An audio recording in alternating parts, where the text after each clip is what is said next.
As you can probably tell from my festive attire, it's that time of year again. If you're listening to this rather than watching on YouTube, you're really missing out on a fashion display for the ages. So do yourselves a favor and go check out the video after you listen. It has certainly been an eventful year in all our lives. I mean, I started videoing the podcast, for crying out loud, and I even started interviewing guests. The collective wisdom shared by my friends on this podcast could fill volumes.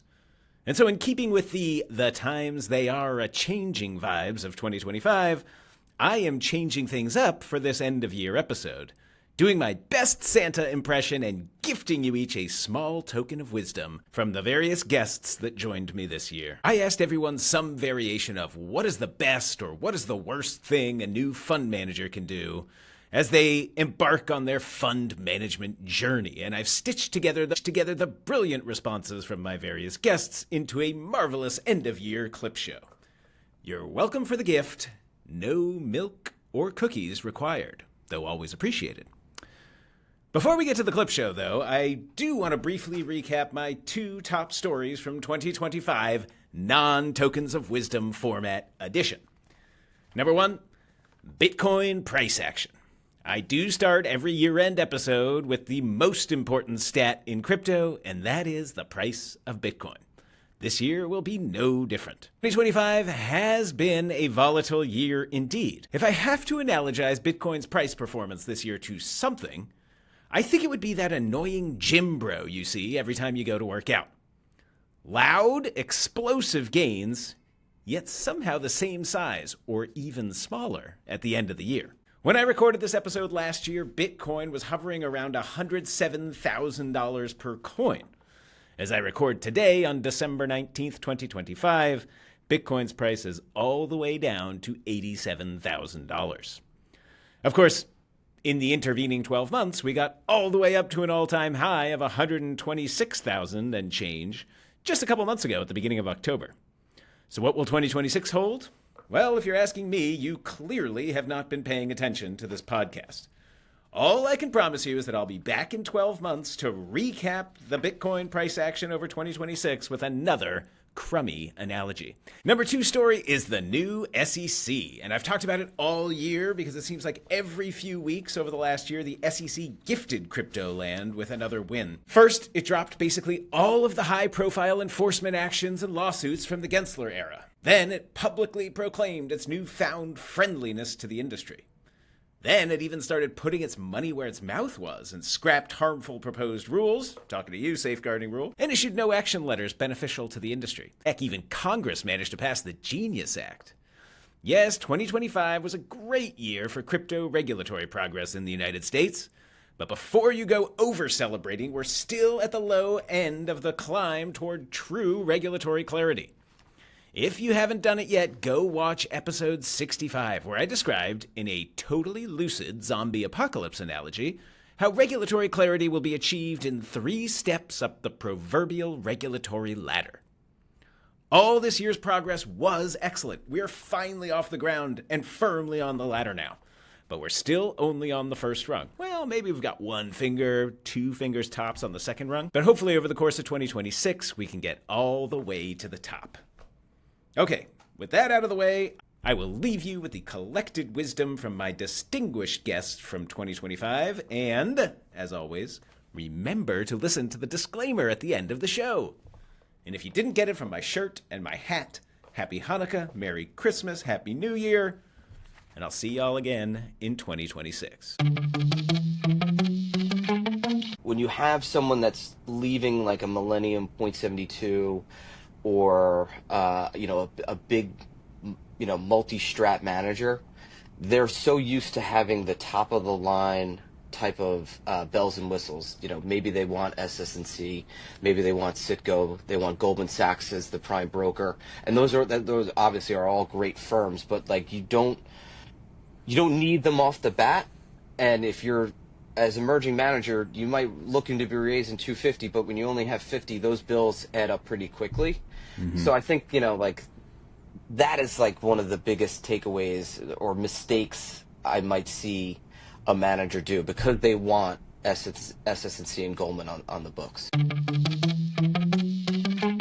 in my opinion, the smartest thing would be to invest the time to fully understand the regulatory and financial reporting requirements of their funds.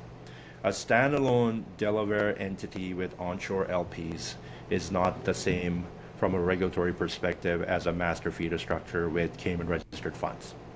To help with the process, it would be wise to surround yourself with trusted experts who can answer your questions. Because, I mean, a lot of the fund managers, especially in the early days of their fund management life, most of them come from tremendous investing backgrounds, but getting a sense of what fund operations are all about, it takes a minute. So surrounding yourself with the right kind of experts, investing the time to go through what it takes, which involves both financial reporting and also, we didn't talk a lot about taxes on this one, but K1s are really important. Your LPs want those done in a timely fashion, which is a key part of it. So firms like mine have a lot of experts in the mix that would help you create those systems to ensure that your financial reporting is accurate and is timely. Those are critical concerns. So surrounding yourself with those folks at the earliest you can, even when you're probably not even close to the first close, is a good idea, because any conversation you're having with us is adding value. One of the smartest things I saw a new fund manager we recently started working with do, they went through the process of selecting all of their advisors, right, their administrator, their attorney, their accountant, and they actually got them all on a phone call together, kind of kicked off the relationship. And I feel like that was a great way to start the collaboration, because obviously we all work together, right? There's different things that you and I might want to discuss, whether it's with the LPA or a tax issue, fund formation, structure, all those things. And being able to see who the other person you're going to be dealing with, I thought that was a great idea to kick it off. And not to say that every new fund manager needs to get all of their providers on a phone call when they get started, but I think kicking off or introducing those relationships earlier on, it just helps with making things seamless in that first year and trying to avoid some of the hiccups we see people run into. It's basically the same answer, but the overcomplication and the two areas I see overcomplication more than anything else is strategy and is in fee structure. Strategy, you have some really bright minds whose minds go in a ton of different directions. They go, well, there's an opportunity here, and there's an opportunity here, and there's an opportunity here, and I could do this. And they come up with this thing, and they say, can we have 5 share classes?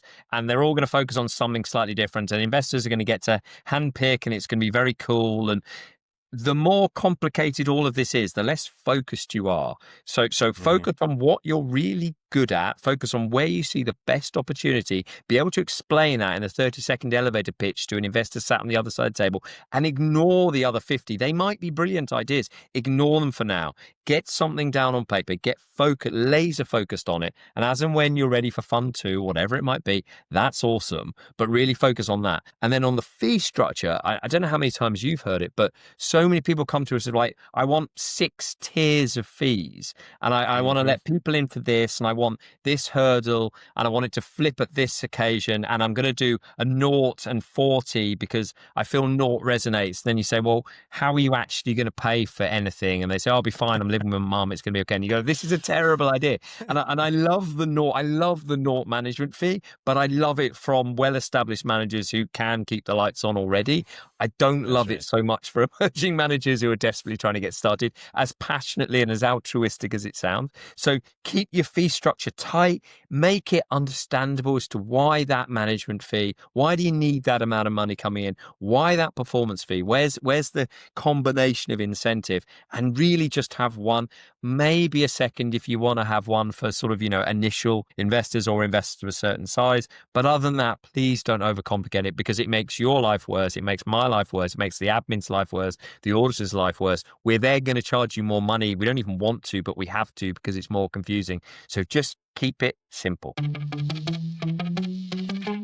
One of the biggest things is probably communication. It's what we tell our clients all the time is, we want to hear from you. And that may be akin to specific platforms or protocols, which, may have restrictions in how far back you can go. So in terms of retrieving data. So if that's known, talk with your auditor ahead of time for them to be able to independently go ahead and retrieve that data.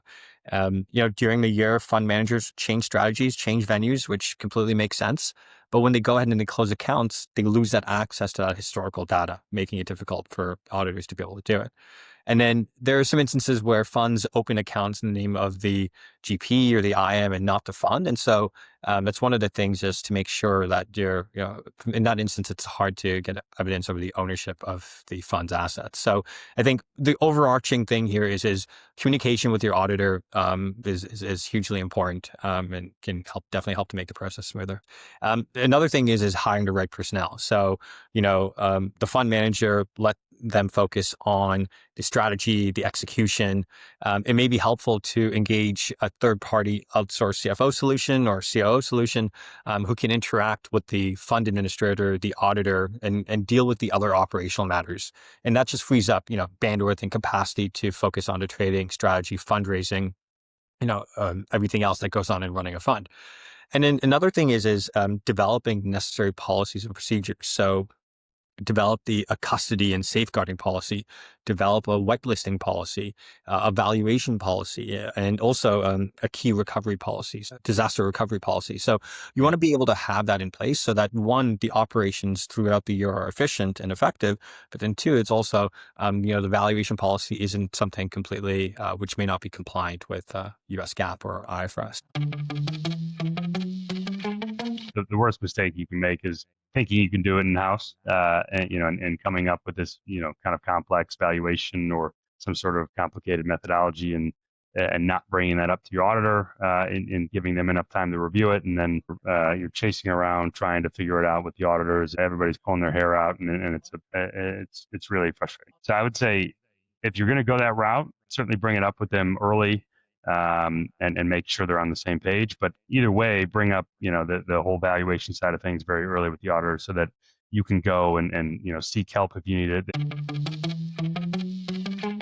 The many funds can actually allocate a large portion of the cost of the premium to the funds themselves. Mm-hmm. And then the management company is only on the hook for anywhere from 20% to 10% of the cost. But it needs to be written into the fund documents for it to pass an SEC audit or exam. And that's lacking on a lot of funds. And so they miss out on that opportunity to pass the cost to the funds, which it should be passed to the funds, because it's the insurance policy is stepping in front of the indemnification that the funds are obligated to actually do. So in terms of not allocating premium, then they're really looking at cost, and they're probably not buying enough limit to actually cover defense costs and settlement. So these policies, the defense costs are within the limit. They're not additional to the limit of the policy. And when evaluating the limit, fund managers should consider these are aggregate limits. So you need to buy enough limit to cover at least one, if not two, claims in a policy period year, right? So I find the lack of allocation and the purchasing of too little insurance, and then also leaving out employment practices liability is one, because they think that it's a small office, it's a close-knit community. They don't realize that, small situations can turn big very, very quickly. Yeah, I think it's creating a budget, right? It's creating a budget that is based on the actual AUM you have confirmed, right? I think the amount of managers that show up to us and say they're going to launch with $25 million, that actually launch with $25 million are few and far between. Most launch with less. Building your business with a cost structure designed for what you have locked in makes the most sense. I've talked to a fund recently that has $15 million and they're paying their admin $10,000 a month. That is not a good business, and it does not create a long runway for that fund to grow and run their business. I always say it's a lot easier to upgrade a service provider and explain the optics to an investor of why you're upgrading. It's not that easy to explain why you're downgrading, right? You're not just running a portfolio, now you're running a business, and creating the runway for your business is the most important thing, on top of obviously performing and growing the assets as well. Okay, so I'm looking at this in the context of the US, okay, and US managers. And remember, there's a specific need for an offshore fund when you're a US manager. Most US managers don't actually need an offshore fund, okay, because they are raising money domestically from US taxable investors. So my advice in that regard is, do you actually need an offshore fund? Because you don't want to spend a lot of time and energy and cost in setting something up that you don't actually need. So the other piece of advice, which I think is very helpful, is before you push the button, and this is a bit of interaction between both onshore counsel, primarily onshore counsel, I would think, and the manager, is be certain of, or have a good certainty of what your fund terms are going to look like, because you don't want to change gear, if you like, sort of midway through the process. And I did have an instance where I was working with US counsel, and we were working on it was a closed-ended fund. It was a partnership, and midway through, the sponsor decided no, he thought it should be open-ended, and that was like, wow, okay, so that's just blown our budget out the water and changed everything. I would say be very diligent. So, like, do as much due diligence on service providers as you can. As much of a pain as it can be in terms of DDQ requests and all that sort of stuff. It is very useful to, do your homework, make sure you're engaging with the right service providers. Don't be afraid to ask questions. Definitely ask as many questions as possible, and use the service providers to guide you. They're the specialists, be it the independent directors, the law firm, the auditors, the administrators. They're the ones that do this day in, day out, particularly for emerging managers. They need to, I would say, probably over-plan, over-scrutinize their strategy and the way they want the fund to look and run from a structuring perspective, all the way down to strategy and liquidity gates, all that good stuff. But yeah, I would stress the due diligence from the manager side. If it's going to be a Cayman vehicle, absolutely use onshore counsel for the right referrals from a Cayman counsel perspective, so that you're talking to the right firms, and you're going to get the best advice. I'd probably also encourage them to come and visit Cayman, because I think people have different views of Cayman, or varying views, until they actually visit Cayman, and they're pleasantly surprised at the sophistication of how Cayman works, how the government interacts with the industry, how safe it is here, how there isn't anti-money, or how there isn't money laundering going on a day-to-day basis. So yeah, that I would say just be proactive on the due diligence side, do their homework, and engage with suitable service providers. Okay, with that scintillating conversation out of the way, we can get to the part you've all been waiting for. The legal disclaimer. On this show, my guests and I discuss laws, regulations, and aspects of fund management from a 10,000-foot view. And nothing I say here, nothing my guests say here is legal, investment, or tax advice. Everything we say is our own personal opinion. Nobody is speaking on behalf of their employers on this show, and it is entirely for educational purposes only. If you're thinking about starting a fund, or you're curious about what's involved, this show is a good resource as you explore your options. But if you're going to pull the trigger and actually launch a fund, please engage professional service providers to assist you in the process.